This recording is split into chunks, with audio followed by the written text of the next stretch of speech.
Good day friends, I'm Dr. A.S.K. Gupta and I'm going to talk to you about anencephaly or exencephaly. Anencephaly is a condition in which there is no soft tissue or the calvarium beyond the orbits. Such a situation, both the cerebral hemispheres can be seen hanging and they are not covered by the cranium.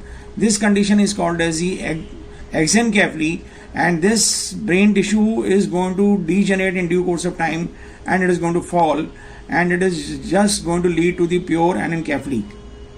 Classical sign of anencephaly is the frog-shaped eye or the frog eye appearance or the Mickey Mouse appearance, because the eyeballs are seen very prominently in the coronal section of the face. The incidence of anencephaly is seen in 1:1000 live births. It is much more common in females with the ratio of 4:1, that it is much more seen in female fetuses by 4 times than the male fetus. It is one of the most severe types of neural tube defects, and it is seen in because of the folic acid deficiency. And associated with the anencephaly, there can be other neural tube defects, especially the spina bifida. Let us try to see if this fetus has spina bifida or not.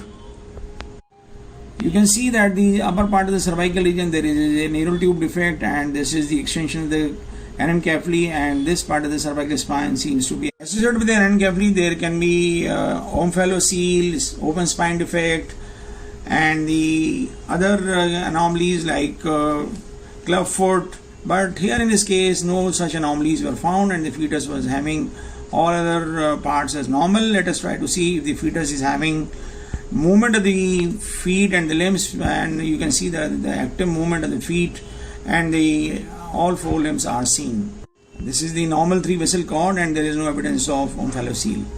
This is the hard palate of the fetus, and the hard palate and the upper lip, they were found to be normal. This is the upper lip and the nose of the fetus, which are normal. There is no cardiac defect in this fetus. The diagnosis of anencephaly is usually made at the 14 weeks, but sometimes the anencephaly can be diagnosed as early as 11 weeks of gestation.